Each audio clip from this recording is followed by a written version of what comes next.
வசனம் தியானிக்கையில் இதயமதில் ஆறுதலே காரிருளில் நடக்கையிலே தீபமாக வழி நடத்தும் காரிருளில் நடக்கையிலே தீபமாக வழி நடத்தும். எங்கள் கண்மலையும் மீட்பெருமாகிய கர்த்தாவே, வாசிக்க தெரிவு செய்யப்பட்ட வேத வாக்கினூடாக நீர் எங்களோடு கூட பேச வேண்டுமாய் நாங்கள் காத்திருக்கிறோம். இன்றைய நாளிலும் நாங்கள் வந்ததற்கு ஒரு முகாந்திரம் உண்டு சுவாமி. எங்களுடைய ஆவிக்குரிய வாழ்விலே இன்னும் நாங்கள் வளர்ந்து பெருகுவதற்கு இந்த தியான வேலை எங்களுக்கு உகந்ததாயும் எங்களுக்கு பிரயோஜனம் உள்ளதாகவும் நீர் மாற்றித்தார். அருமை நாதர் இயேசு கிறிஸ்துவினால் ஜெபிக்கிறோம் ஜீவனுள்ள நல்ல பிதாவே, ஆமென். ஆண்டவராகிய இயேசு கிறிஸ்துவின் இடைநற்ற நாமத்தினாலே இந்த வருடத்தினுடைய 38வது வெள்ளிக்கிழமை ஆராதனைக்கு வந்திருக்கிற ஒவ்வொருவரையும் அன்போடு கூட நான் வாழ்த்துகிறேன். இன்றைய நாளுக்கான வேத பகுதியை நாம் சற்று முன்பதாக வாசிக்கேட்டோம். ரோமர்கள் எழுதின நிருபம் 4வது அதிகாரம் வசனங்கள் 13 துவக்கம் 23 முடிய. இந்த வேத பகுதி எதை சொல்லுகிறது என்று சொன்னால், ஆபிரகாமுடைய விசுவாசத்தை குறித்து அப்போஸ்தலனாகிய பவுல் ரோமாபுரியார்கள் நிருபத்திலே அவருடைய வாழ்வின் நிலைகளை அப்படியே படம் பிடித்து காட்டுவது போல அந்த சம்பவம் இங்கே எழுதப்பட்டிருக்கிறது. இந்த செய்திக்காக நான் வைத்திருக்கிற தலையங்கம் என்னவென்று சொன்னால், ஒரு வசனத்தை தான் அப்படியே வைத்திருக்கிறேன். நம்புகிறதற்கு ஏதுவில்லாதிருந்தும் நம்பிக்கையோடே விசுவாசித்தார். நம்புகிறதற்கு எந்த விதமான முகாந்திரமும் இல்லை. இதெல்லாம் இனி நடக்குமா? நடப்பதற்கான வாய்ப்பு 1% கூட இல்லை என்று சொல்லக்கூடிய அந்த நிலைப்பாடுகளிலும் நம்பிக்கையோடே கடவுளை நோக்கி காத்திருந்தவன் தான் யாருங்க? ஆபிரகாம்.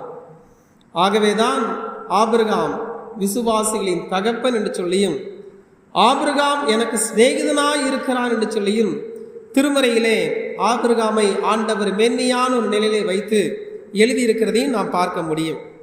ஒரு திறவுகோல் வசனத்தை நாம் அனைவரும் இணைந்து வாசித்தால் நல்லது. ரோமர்கள் எழுதின நிருபம் 4வது அதிகாரம் 18வது வசனம். ரோமர் 4வது அதிகாரம் 18வது வசனம். முடிந்தவர்கள் என்னோடு கூட இணைந்து வாசிக்க உங்களை அன்போடு கூட கேட்டுக்கொள்கிறேன். உன் சந்ததி இவ்வளவாய் இருக்கும் என்று சொல்லப்பட்டபடியே தான் அநேக ஜாதிகளுக்கு தகப்பனாகுவதை நம்புகிறதற்கு ஏதுவில்லாதிருந்தும் அதை நம்பிக்கையோடு விசுவாசித்தான். அல்லேலூயா. நம்புகிறதற்கு ஏதுவில்லாதிருந்தும் அதை நம்பிக்கையோடு விசுவாசித்தான். கிறிஸ்துவுக்குள் அன்பானவர்களே, திருமறையிலே சொல்லப்பட்டிருக்கிற வாக்குத்தத்தங்கள் அனைத்தும் நமக்கு உரிமையாக்கிக் கொள்வதற்காக தான் ஆண்டவர் கொடுத்திருக்கிறார். நமக்காக எழுதப்பட்ட இந்த ஆசீர்வாதங்களையும் நமக்காக ஆண்டவர் கொடுத்திருக்கிற இந்த வாக்குத்தத்தங்களையும் நாம் சுதந்திரித்துக் கொள்வதற்கு நாம் என்ன செய்ய வேண்டும் என்பதற்கு இந்த சம்பவம் நமக்கு ஒரு முன்னுதாரணமாய் இருக்கிறது. ஆபிரகாம் என்று சொன்னாலே அவன் விசுவாசிகளின் தகப்பன், திரளான ஜாதிகளுக்கும் தகப்பன். ஆனால் இந்த வாக்குத்தத்தம் நிறைவேறுவதற்கு அந்த இடைப்பட்ட காலத்திலே ஒவ்வொரு மனிதனுடைய வாழ்விலும் உள்ளான போராட்டங்களும் உண்டு, வெளிப்படையான போராட்டங்களும் நிச்சயமாய் அவன் சந்தித்தாக வேண்டும்.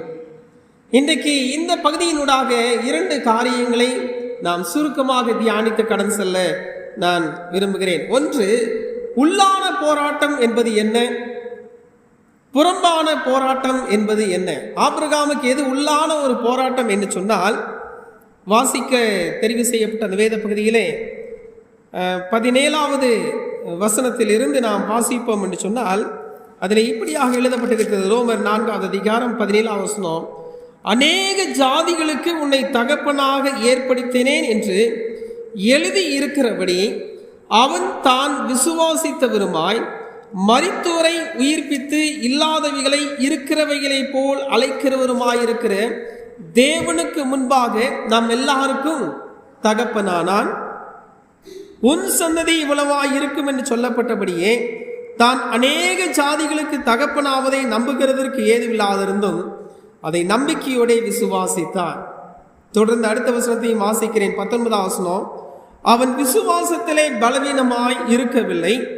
அவன் ஏறக்குறைய 100 வயதுள்ளவன் ஆகும்போது தன் சரீரம் செத்து போனதையும் சாராளுடைய கற்பம் செத்து போனதையும் எண்ணாது இருந்தான். தன் சரீரமும் செத்து போயிற்று, சாராளுடைய சரீரமும் செத்து போனதை அவன் எண்ணாதிருந்தான். எப்படி வயசானது அவருக்கு தெரியாதா? குறிப்பிட்ட வயதுக்கு மேலாக ஸ்திரீகளுக்கு உண்டான அந்த வழிபாடு நின்று போகும் என்பது அவருக்கு தெரியாதா? தெரியும். ஆனால் ஆதியாகமம் 12ஆம் அத்தியாயத்திலே 75 வயது உள்ள அந்த ஆபிரகாமை அழைக்கும் பொழுது இருந்த ஒரு கீழ்ப்படிதல், அன்றைக்கு அந்த கீழ்ப்படிதலுக்கு உண்மையாய் வந்த பிற்பாடு ஆண்டவர் அவருக்கு கொடுக்கிற வாக்குறுதிகள் ஒவ்வொன்றும் நிறைவேறுவதற்கு 29 வருடங்கள் ஆனது. ஆனால் அந்த 29 வருடங்களிலும் ஆண்டவருடைய வார்த்தைக்கு கீழ்ப்படுகிறதில் தான் கவனமாய் இருந்தாரே ஒழிய, அவருக்குள் அநேக போராட்டங்கள் இருந்த சூழல் மத்தியிலும் அவருடைய பார்வை தேவனை நோக்கி மாத்திரமே இருந்தது. அப்படி என்னையா அவருக்கு போராட்டம் வந்துச்சு? ஆண்டவர் என்ன சொன்னாரு? உன்னை திரளான ஜாதிகளுக்கு தகப்பனாக்குவேன்னு சொன்னாரா இல்லையா? சொன்னாரு. ஆனால் சொல்லும் பொழுதே வயது என்ன? 75 வயது. 75 வயது சொன்ன அந்த நிலைப்பாட்டில் சாராளுக்கு 65 வயது. இன்றைய நாட்களிலேயும் கூட இது சாத்தியமா என்று சொன்னால் அது சற்று ஏற்றுக்கொள்வதற்கும் அதை நம்புகிறதற்கும் ஏதுவில்லாத ஒரு சூழல் தான். ஆனால் ஒரு சில வசனங்களை நாம் வாசிப்போம் என்று சொன்னால், ஆதியாகமம் 17ஆவது அதிகாரம் 17 to 19 வசனம், அங்கே உள்ளான போராட்டத்திற்கு ஆதாரமாக இந்த வசனங்களை நான் பார்க்க முடிந்தது. ஆதியாகமம் 17ஆவது அதிகாரம் 17, 18, 19. அப்பொழுது ஆபிரகாம் முகங்குப்புற விழுந்து நகைத்து, 100 வயது ஆனவனுக்கு பிள்ளை பிறக்குமோ, 90 வயதான சாராள் பிள்ளை பெறுவாளோ என்று தன் இருதயத்திலே சொல்லிக்கொண்டு, இஸ்மவேல் உமக்குன்பாக பிழைப்பானாக என்று ஆபிரகாம் தேவனிடத்தில் விண்ணப்பம் பண்ணினான். அப்பொழுது தேவன், உன் மனைவியாகிய சாராள் நிச்சயமாய் உனக்கு ஒரு குமாரனை பெறுவாள், அவனுக்கு ஈசாக்கு என்று பெயரிடுவாயாக என்று என் உடன்படிக்கையை அவனுக்கும் அவனுக்கு பின்வரும் அவன் சந்ததிக்கும் நித்திய உடன்படிக்கையாக ஸ்தாபிப்பேன். இங்கே ஒரு உடன்படிக்கையை ஆண்டவர் நினைவு கூறுகிறார். உனக்கென்று நியமிக்கப்பட்ட சாராளுக்கு ஒரு பிள்ளை பிறக்கும், அவனுக்கு பெயரையும் நான் சொல்லிடுறேன். அவனுடைய பெயர் என்ன? ஈசாக்கு. ஆனால் ஆபிரகாமுக்கு 100 வயது நெருங்கும் போது அவன் ஆண்டவரிடத்திலே ஒரு விண்ணப்பத்தை வைக்கிறார். என்னவா? 100 வயதானவனுக்கு பிள்ளை பிறக்குமோ? ஒரு கேள்விக்குறி. அடுத்தது என்ன சொல்றாரு? 90 வயதான சாரால் பிள்ளை பெறுவாளோ என்று தன் இருதயத்திலே சொல்லிக்கொண்டு. கிறிஸ்துவுக்குள் அன்பானவர்களே, நாம் ஆண்டவருடைய பிள்ளைகளாய் இருக்கும் பொழுது ஆண்டவர் நமக்கு ஒரு வாக்குத்தத்தத்தை கொடுக்கக்கூடிய பட்சத்திலே அந்த வாக்குத்தத்தம் நிறைவேறுவதற்கு காலதாமதம் ஆகும் பொழுது, அல்லது அந்த வாக்குத்தத்தம் நிறைவேறுவதற்கு என் பக்கத்திலே இருக்கக்கூடிய சரீரத்திலே இருக்கக்கூடிய பலகீனம், அல்லது வயது கடந்த ஒரு சூழல், அல்லது அந்த காரியம் நிறைவேறுவதற்குண்டான எந்த விதமான ஒரு முகாந்திரம் இல்லாத ஒரு சூழல் மத்தியிலே நாமும் இந்த ஆபிரகாமை போல என்ன பண்றோம்? இருதயத்தில் சொல்லிக் கொள்கிறோமா இல்லையா? எனக்கெல்லாம் போய் இது நடக்குமா? அதற்குண்டான வாய்ப்பே இல்லை. ஆனாலும் கடவுள் சொல்றார் அல்ல. இங்கே ஆபிரகாம் அப்படிதான் அந்த இருதயத்திலே சொல்லுகிறதை திருமறை சொல்லுகிறது. 100 வயதானவனுக்கு பிள்ளை பிறக்குமோ, 90 வயதான சாரால் பிள்ளை பெறுவாளோ என்று தன் இருதயத்திலே சொல்லிக்கொண்டு, இஸ்மவேல் உமக்கு முன்பாக பிழைப்பானாக. அவருடைய மைண்ட்ல இருக்கிறது சொல்றாரு. இஸ்மவேல் உமக்கு முன்பாக பிழைக்கட்டும், எனக்கும் சாராளுக்கும் பிள்ளை பெறுவதற்கான வாய்ப்பு இல்லை. அதை கேட்ட கடவுள் சொல்லுகிறார், இல்லை, உனக்கும் உன் மனைவிக்கும் ஒரு பிள்ளையை நான் கொடுப்பேன். அந்த பிள்ளையின் பேர் என்னது? ஈசாக்கு. கொஞ்சம் இமேஜ் பண்ணி பாருங்க, ஒரு பிராக்டிகலா திங்க் பண்ணி பாருங்க. ஒரு வயோதிபத்தை நெருங்கிய ஒரு சூழல். நான் எதுக்கு சொல்றேன்? உள்ளான ஒரு போராட்டம். அவருடைய உறவின் மக்கள், ஆண்டவர் எனக்கு ஒரு பிள்ளை கொடுக்க போறாருன்னு சொல்லி 75 வயதுல சொன்னதை தன்னுடைய உறவின் மக்களிடத்தில் சொல்லும் போது என்ன சொல்லியிருப்பாங்க? கொஞ்சம் ஓவரா பேசாத இல்ல, அப்படித்தானே சொல்லியிருப்பாங்க. இன்றைக்கு கூட அப்படித்தானே சொல்லுகிறோம். இன்றைக்கு மருத்துவம் விஞ்ஞானமும் அதிகமாய் வளர்ந்து பெருகி கொண்டிருக்கிறது. குழந்தை பேருக்கான பல்வேறு விதமான வைத்திய முறைகள் இன்றைக்கு நான் வாழ்கின்ற இந்த காலகட்டம் எங்களுக்கு கொண்டுதான் இருக்கிறது. டெஸ்ட் பேபிங்கிறாங்க. இனி பல விதங்களில் ஒரு பெண்ணுடைய கர்ப்பப்பையிலே அந்த கரு முட்டையை கூட செலுத்தி என்ன பண்றாங்க? குழந்தையை பிறப்பதற்கான பல காரியங்களை முன்னெடுக்கிறார்கள். ஆனால் அன்றைக்கு இந்த உள்ளான ஒரு போராட்டம் எதுவென்று சொன்னால், வயது அவருக்கு ஒரு பெரிதாக தெரிந்து, எனக்கு 100 வயசு ஆயிடுச்சு, என் மனைவிக்கு 90 வயசு ஆயிடுச்சு, இப்படி இருக்கிற சூழ்நிலை பிள்ளை பேரு எங்களுக்கு கிடைக்குமா? அதற்கான வாய்ப்பு இல்லையே. அது மாத்திரமில்ல, தொடர்ந்து ஆதியாகமம் 18வது அதிகாரம் 11வது வசனத்தில் பார்த்தீங்கன்னாங்க, ஆபிரகாமும் சாராலும் வயது சென்று முதிர்ந்தவர்களாயிருந்தார்கள், ஸ்திரீகளுக்குள்ள வழிபாடு சாராளுக்கு என்று போயிற்று. ஆகையால் சாரால் தன் உள்ளத்திலே நகைத்து, நான் கிழவியும் என் ஆண்டவன் முதிர் வயதும் உள்ளவருமான பின்பு எனக்கு இன்பம் உண்டாயிருக்குமோ? அப்பொழுது கர்த்தர் ஆபிரகாமை நோக்கி, சாரால் நகைத்து, நான் கிழவியாயிருக்க பிள்ளை பெறுவது மெய்யோ என்று சொல்வானேன்?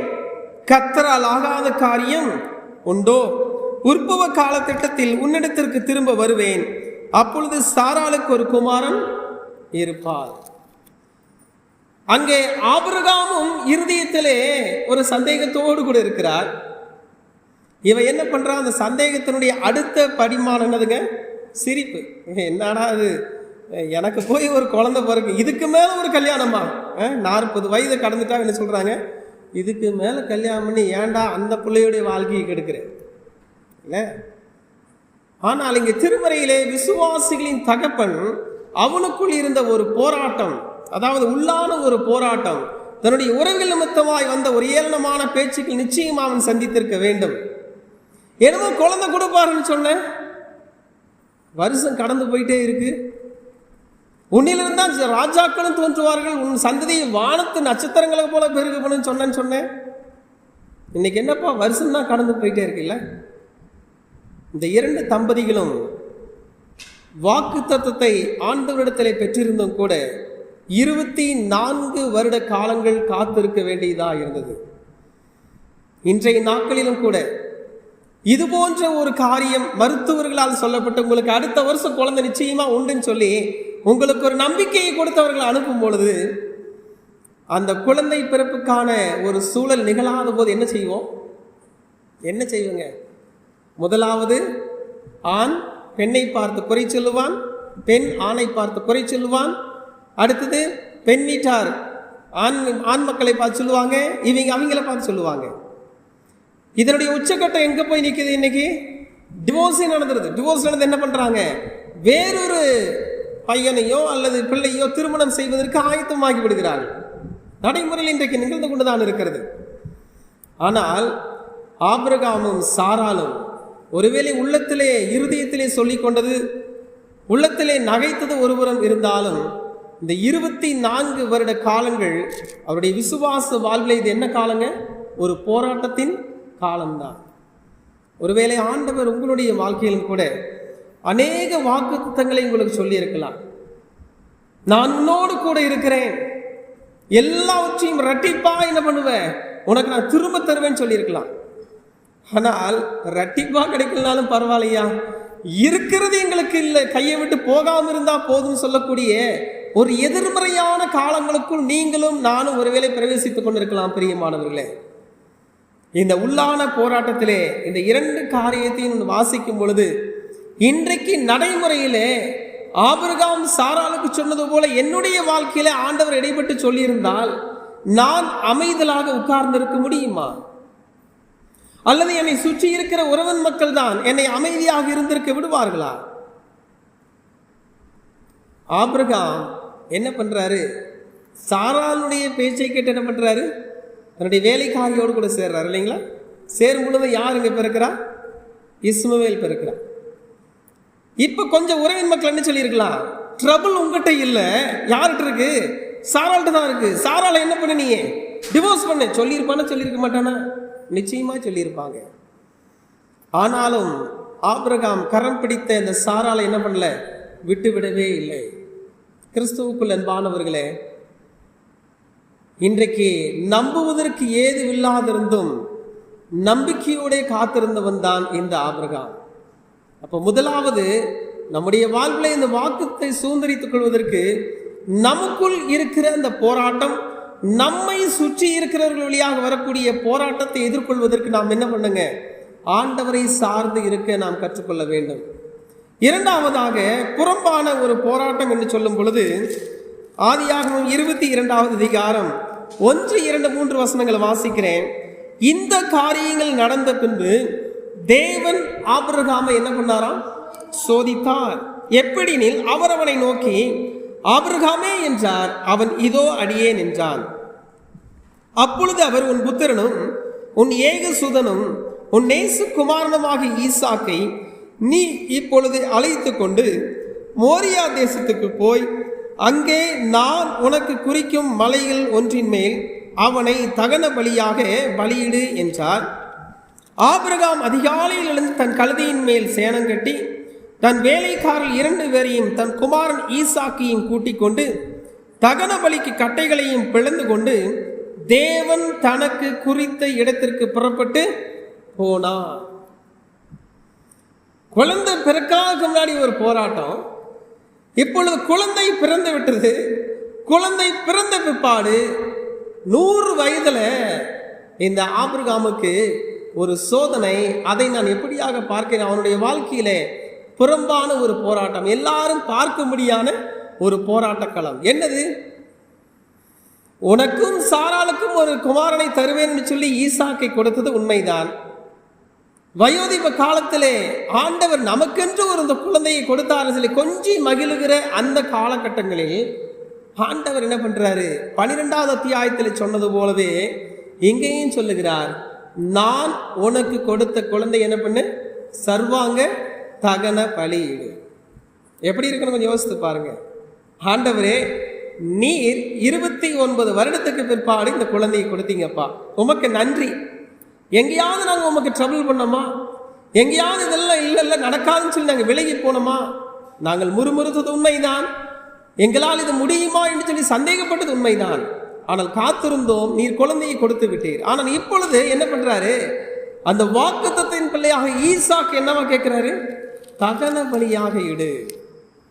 கிறிஸ்துவுக்குள் அன்பானவர்களே, உள்ளான போராட்டம் என்பது வயதை சார்ந்த நிலைகளிலே நாம் பார்த்தோம். புறம்பான போராட்டம் என்பது ஆண்டவர் இப்பொழுது என்ன பண்றாரு? தகன பலியாக, சர்வாங்க தகன பலியாக கேட்கிறார்.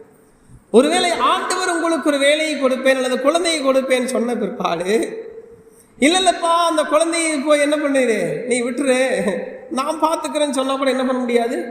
விட முடியாது. விட்டுருந்தான் சொல்றாரு. ஆனா இங்க என்ன பண்றாரு? தகன பலியாக கொடுங்கிறாரு. அப்படி கொடி என்று சொன்ன போது 3வது வசனம் இப்படியாக அங்கே எழுதப்பட்டிருக்கிறது. ஆபிரகாம் அதிகாலையில் எழுந்து எதற்கெழுகிறார்? ஆண்டவர் சொன்ன வார்த்தைக்கு கீழ்ப்படிந்து அந்த மோரியா என்று சொல்லக்கூடிய மலைக்கு நேராக தன் மகனையும் தகன பலியாக இடுவதற்கு அதிகாலையிலே எழுந்து விட்டார். கிறிஸ்துவுக்குள் அன்பானவர்களே, இன்றைக்கு வாக்கு தத்தங்களை சுதந்திரித்துக் கொள்வது என்பது அவ்வளவு லேசான ஒரு காரியம் கிடையாது. அந்த விசுவாசத்தின் பரீட்சை களம் உண்டு. அந்த விசுவாச பரீட்சை களத்திலே நாம் பொறுமையோடு கூட ஒவ்வொரு சூழலும் எதிர்கொள்வதற்குள்ள ஆற்றலையும் தேவ பலத்தையும் நாம் சார்ந்திருந்தால் மாத்திரமே நாம் வாக்கு தத்தங்களை சுதந்திரித்துக் கொள்ள முடியும். தொடர்ந்து 10வது வசனத்தை நாம் வாசிக்கின்ற ஆதியாகமம் 22:10 பார்க்கும் பொழுது, பின்பு ஆபிரகாம் தன் குமாரனை வெட்டும்படிக்கு தன் கையை நீட்டி கத்தியை எடுத்தான். அப்பொழுது கர்த்தருடைய தூதனானவர் வானத்திலிருந்து ஆபிரகாமே ஆபிரகாமே என்று கூப்பிட்டார். அவன் இதோ அடியேன் என்றான். அப்பொழுது அவர், பிள்ளையாண்டான் மேல் கையை போடாதே, அவனுக்கு ஒன்றும் செய்யாதே, நீ அவனை உன் புத்திரன் என்றும் உன் ஏக சுதன் என்றும் பாராமல் எனக்காக ஒப்பு கொடுத்தபடியினால் நீ தேவனுக்கு பயப்படுகிறவன் என்று இப்பொழுது அறிந்திருக்கிறேன். இங்க தேவனுக்கு பயப்படுகிற காரியத்தை ஆண்டவர் எப்படி அதை பரீட்சித்து பார்க்கிறார் என்று சொன்னால், நான் கொடுத்ததை நான் கேட்கும் பொழுது திரும்ப கொடுக்கக்கூடிய அந்த சிந்தை அவருக்குள் இருக்கிறதா?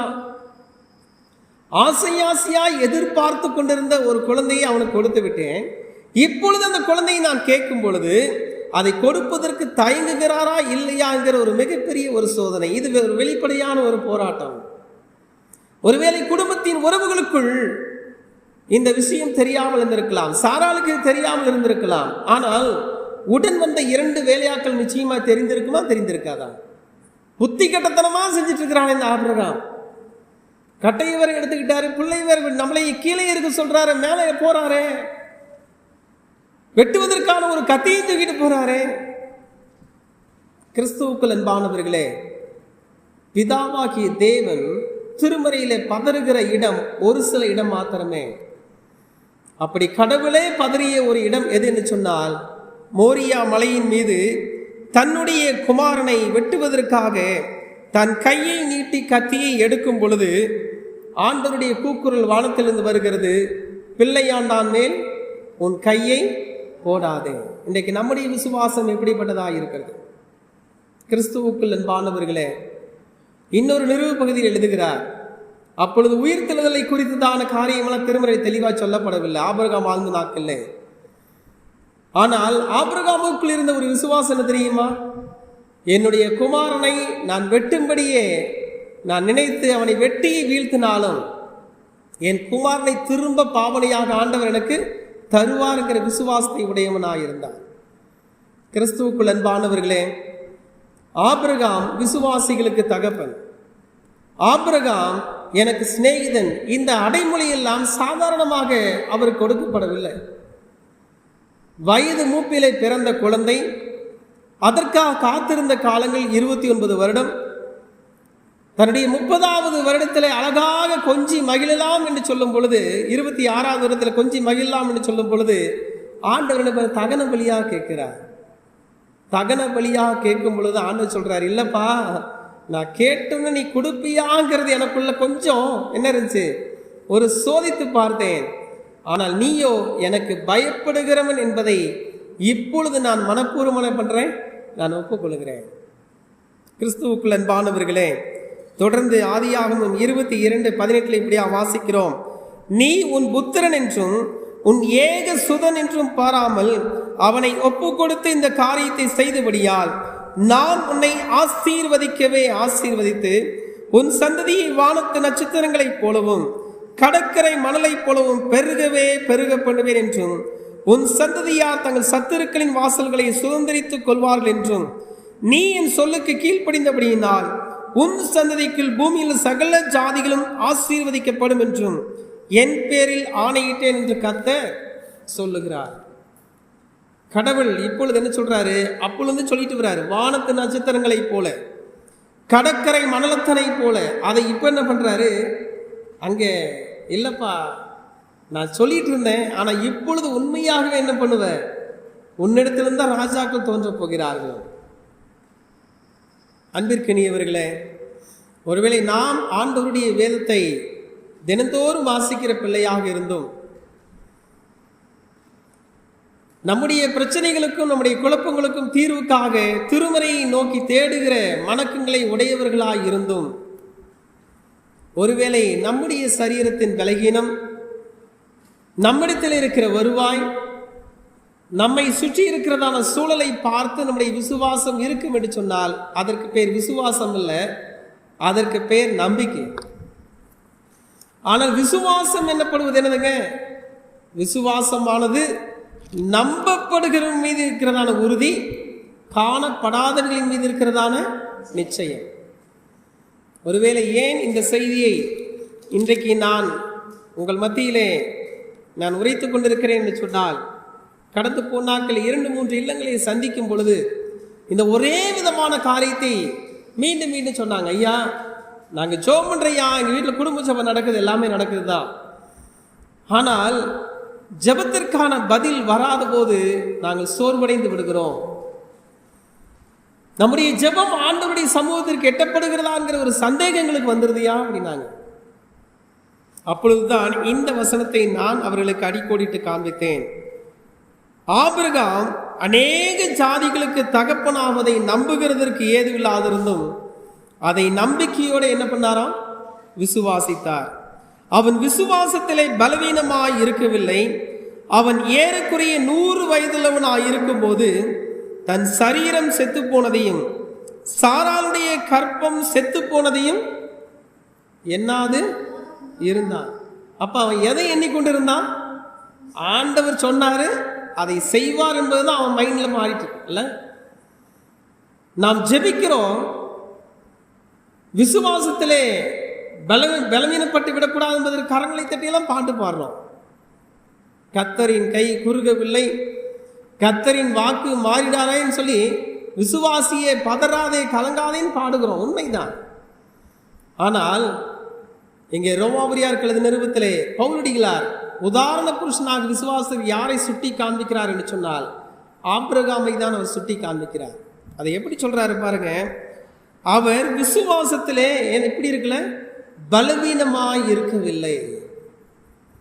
சரீரத்தில் இருக்கக்கூடிய பலனை குறித்து சொல்ல, சிந்தையில் இருக்கக்கூடிய பலத்தை குறித்து சொல்ல, விசுவாசத்திலே ஒரு பலன் உண்டு. அந்த பலன் எப்படிப்பட்டதா? ஏறக்குறைய 100 வயதுள்ளவனாய் இருக்கும் போதும் தன் சரீரம் செத்து போனதையும் சாராளுடைய கற்பம் செத்து போனதையும் எண்ணாதிருந்தான். நடைமுறைக்கு ஒத்து வராது, இது சாத்தியமே இல்லை, இதற்கான எந்த விதமான ஒரு புள்ளி கூட இல்லை என்று சொல்லும் போது கூட இல்லை, ஆண்டவர் எனக்கு சொன்னாரு எனக்கும் சாராளுக்கும் ஒரு குழந்தையை தருவார். அது ஒன்று மாத்திரம்தான் அவனுக்குள் இருந்த ஆழமான ஒரு விசுவாசம். இன்றைக்கு ஒருவேளை ஒரு சில காரியங்களுக்காக நீங்கள் தொடர்ந்து ஜெபித்து கொண்டே இருக்கலாம். ஒரு சில காரியங்களுக்காக ஆண்டவருடைய சமூகத்திலே முறையிட்டு கொண்டே இருக்கலாம். ஆனால் நீங்கள் ஏறெடுக்கிற ஜெபத்திற்கு எந்த விதமான ஒரு பதிலோ அல்லது எந்த விதமான காரியமோ நிகழாதது போலவே தொடர்ந்து போய் கொண்டிருக்குன்னு சொன்னால் நீங்கள் என்ன பண்ணிடாதீங்க, நீங்கள் சோர்ந்து போய் விடாதீர்கள். இந்த வார்த்தை ரொம்ப முக்கியமான பிரியமானவர்களே. சரீரம் செத்து போனதையும் சாராளுடைய கற்பம் செத்து போனதையும் எண்ணாது இருந்தான். அப்ப எதை எண்ணிக்கொண்டிருந்தான்? ஆண்டவர் சொன்ன வாக்குறுதி என்னில் நிறைவேறும் என்பதை என்ன பண்ணி கொண்டிருந்தான்? எண்ணி காலங்கள் கடந்து போய் கொண்டிருக்கலாம். நம்மை சுற்றி இருக்கிறவர்கள் நம்மை பார்த்து ஒரு சிரிப்பு, ஒரு பரிகசித்து ஒரு சிரிப்பு கூட வைக்கலாம். அல்லது நீங்கள் என்ன ஆண்டவரையே பிடிச்சிருந்தா என்னப்பான்னு சொல்லி கேட்கக்கூடிய கூக்குரலின் சத்தம் உங்களை சுற்றி சுற்றி வந்து கொண்டே இருக்கலாம். ஆனால் தனக்கு 100 வயது, தன் மனைவிக்கு 90 வயது ஆயிடுச்சு. இதை குறித்து ஆபிரகாம் என்ன பண்ணல? துக்கித்து இருக்கவே இல்லை. தொடர்ந்து அடுத்த வசனம், தேவனுடைய வாக்கு தத்தத்தை குறித்து அவன் அவிசுவாசமாய் சந்தேகப்படாமல் தேவன் வாக்கு தத்தம் பண்ணினதை நிறைவேற்ற வல்லவராய் இருக்கிறார் என்று முழு நிச்சயமாய் நம்பி தேவனை மகிமைப்படுத்தி விசுவாசத்தில் வல்லவனானார். இதுக்கு என்ன தெரியுங்களா தேவை? காத்திருத்தல். கிரேக்க பதத்தில் எக்லீசியா என்கிற வார்த்தை எதற்கு பயன்படுத்தப்படுகிறது? காத்திருத்தல். அந்த காத்திருத்தல் என்பது என்ன தெரியுமா? சும்மா வெயிட் பண்ணிட்டு இருக்கிறது இல்லை. நான் ஆராதிக்கிற கடவுள் எனக்கு கொடுத்த வாக்கு தத்துவத்தை நிறைவேற்ற வல்லவர். என்னுடைய ஒரே ஒரு நம்பிக்கை அவருடைய நாமத்தின் மீது மாத்திரமே இருப்பதாக. சூழ்நிலைகள் மாறலாம். உங்களோடு கூட இணைந்து ஜெபத்திலே தரித்திருந்தவர்கள் கூட ஜெபிக்க வராமல் போயிடலாம். அல்லது உங்களை பார்த்து பரிகசித்து சிரிக்கலாம். ஐயோ பாவம், அந்த அம்மா இதையே பிடிச்சி ஜெபம் பண்ணிட்டு இருக்கியா அப்படின்னு கூட உங்கள் காதுபடி யாராலும் சொல்லிக்கொண்டே கூட இருக்கலாம். ஆனால் ரோமருக்கு எழுதின நிருபம் 4வது அத்தியாயத்தின் இன்றைக்கு தெரிவு செய்து வாசிக்கப்பட்ட இந்த வேத பகுதியை நீங்கள் அடிக்கடி வாசிப்பீர்கள் சொன்னால் வாக்கு தத்தத்தை குறித்து உங்களுக்குள் அவிசுவாசமோ சந்தேகமோ வராதபடிக்கு ஆபிரகாமுடைய சரிதை உங்களை மீண்டும் என்ன பண்ணும்? உயிர்ப்பிக்க வைக்கும். நான் அடிக்கடி சொல்லியிருக்கேன், திருமணமாகி 7 வருடம் 8 மாதம் குழந்தை பாக்கியம் இல்லை. மருத்துவரிடத்திலே சென்றோம், மருத்துவருடைய ஆலோசனைகளை பின்பற்றினோம், மீண்டும் ஒரு விடாய்த்து போன ஒரு சூழல்.